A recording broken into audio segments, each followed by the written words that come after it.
عید الاضحیٰ کے موقع پہ قربانی کی استطاعت نہیں رہی۔ پچھلے سال کا اگر موازنہ کیا جائے، اس سے پچھلے سال کا وہ ایک دہائی کا موازنہ کر کے بتاتے ہیں کہ جو بکرا پہلے 15-20 ہزار میں آتا تھا اب 1,00,000-1,50,000 میں آتا ہے، تو ہماری استطاعت نہیں رہی تو ہم قربانی کیسے کریں؟ تو وہ پھر ان کے لیے قربانی کا پیغام کیا ہے اور ان کے لیے توکل اور تقسیم پہ ایمان کیا ہے؟ بالکل بجا فرمایا آپ نے۔ اس کے سلسلے میں ایسی میں برسر تذکرہ ایک عرض کر دوں۔ ہمیں اکثر یہ شکایت رہتی ہے کہ ہمیں رزق کی تنگی ہے۔ ایک وسیع رزق کے حصول کا ایک آسان سا ذریعہ یہ ہے کہ انسان اپنے آپ کو سکویز کر کے اپنی بہت سی خواہشات کو پس پشت ڈال کے قربانی کر ڈالے۔ ٹھیک ہے، اللہ تعالیٰ وسعت عطا فرما دیتا ہے رزق کے اندر۔ ٹھیک ہے، یہ صرف رب پر بھروسے کا ایک لیول ہے، ٹھیک ہے، کیونکہ ہمارے ساتھ المیہ یہ ہے کہ ہم سب کے سب لوگ اللہ پر ایمان ضرور رکھتے ہیں، لیکن جہاں بھروسے کی بات آ جائے وہاں صرف زبانی کلامی بات ہوتی ہے۔ عقل اور اپنے سمجھداری اور اپنے کانٹیکس پر بھروسہ زیادہ ہوتا ہے۔ آئی نو بہت تلخ بات کہہ رہا ہوں، شاید بہت سے آئی بروز ریز ہو جائیں گے اس بات پہ، لیکن فیکٹ یہی کبھی ہر آدمی بمائے میرے اگر اپنی زندگی کا جائزہ لے گا تو نظر یہ آئے گا۔ زیادہ دور نہ جائیے، نماز کے بعد ہم دعا مانگتے ہیں رب تعالیٰ سے، اس دعا کو ایگزامن کر لیجئے آپ۔ بہت سارے لوگ صرف معمول کی حد تک مانگتے ہیں اسے کہ نماز کے بعد سب مانگتے ہیں تو ہمیں بھی مانگ لینا چاہیے۔ آپ اس کو انالائز کر لیجئے جو دعا کر رہا ہے بندہ۔ میں رب تعالیٰ سے کہہ رہا ہوں کہ یا باری تعالیٰ تو بڑا مہربان ہے، تو میرا پالن ہار ہے، مجھے لک آفٹر کرتا ہے، آئی نو کہ تو میری بہتری چاہتا۔ ساتھ ہی اس کو میں سجیسٹ کر رہا ہوں گا یا اللہ تو مجھے شیخ اوپرا ٹرانسفر کر دے۔ ٹھیک، یہ کبھی نہیں ہوگا کہ اللہ تم مجھے وہاں ٹرانسفر کر دے جہاں میرے حق میں بہترین ہے۔ وہ جو چیز ہے کہ مجھے وہاں ٹرانسفر کر دے جو میرے حق میں بہترین ہے، وہ میرا بھروسہ ظاہر کرے گا رب پر۔ ٹھیک، لیکن میں سجیشن ضرور دوں گا۔ تو وہاں سے ہمیں نکلنا پڑتا ہے کہ یہ سوچ کے کہ بکرا اتنے کا آئے گا، میرے پاس اتنے پیسے ہیں، یہ اور جگہوں پہ کام آ جائیں گے ضرورت کے۔ تو اگر کہیں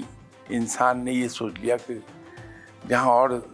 بہت سی چیزیں میں کسی نہ کسی سے پوری کرتا ہوں وہ بھی پوری ہو جائیں گی، میں قربانی کر دیتا ہوں، تو رب تعالیٰ اسی کے طفیل رزق ایک دم کشادہ کر دیتا ہے۔ سر میرا ایک عامیانہ سا سوال ہے، جیسے آپ نے کہا بات اچھی ہے کہ رب کے اوپر چھوڑا جائے اور رب سے ہی بہتری مانگی جائے،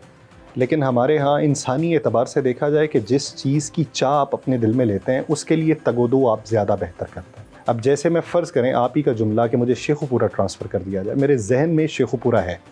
یعنی کوئی چیز لینی ہے میں نے کھانے کو، تو میں کھانے کو کوئی چیز لے رہا ہوں تو اس میں ایک آئٹم مجھے پسند ہے، یہ ایک کاروبار شروع کرنا ہوں تو کسی ایک طرف میری توجہ ہے،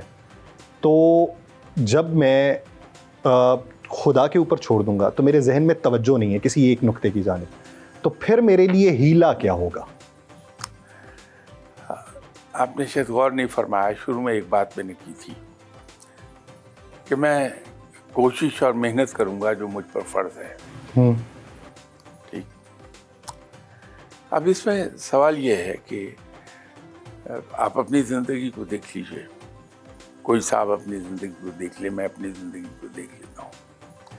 کہ جس چیز کی بہت زیادہ ہم نے خواہش کی اور جس کے لیے ہم نے بہت ایفرٹ کی، وہ اکثر معاملات میں ملا نہیں، تو یہ بہتر نہیں ہے کہ میں خواہش کو ایک شدت سے زیادہ نہ پالوں، ٹھیک، بلکہ میں اپنی عقل اور سمجھ کے مطابق جو میرے آبجیکٹیوز ہیں وہ سیٹ کر لیے، اور اس میں اب میں وہ کام کر رہا ہوں جو مجھ پر فرض ہے، اور وہ ہے کوشش، اور ساتھ رب تعالیٰ سے دعا کر رہا ہوں کہ یا باری تعالیٰ، تو نے مجھے جو صلاحیتیں دی تھی ذہنی بھی اور جسمانی بھی، میں نے ان سے بہترین کام لے لیا، اور اب معاملہ تیرے ہاتھ دے دیا، اس کا نتیجہ دینے والا تو ہے، اور بہتر نتیجہ دے گا تو، پھر جو کچھ وہاں سے حاصل ہو اسے میں قبول کر لوں، بنسبت اس کے کہ میں پاگل ہوا جا رہا ہوں ایک چیز کو اچیو کرنے میں، اور پاگل پن کی حد تک ایفرٹ کر رہا ہوں، اینڈ پر جا کے پتہ چلا کہ وہ تو ہوا نہیں، اس کے بعد میں ڈپریشن میں چلا گیا، اتنی محنت کی، اتنا سب کچھ کیا، وہ ہوا نہیں، کوئی بہتر نہیں ہے کہ میرا رب بہتر جانتا ہے کہ اس نے کیا دینا،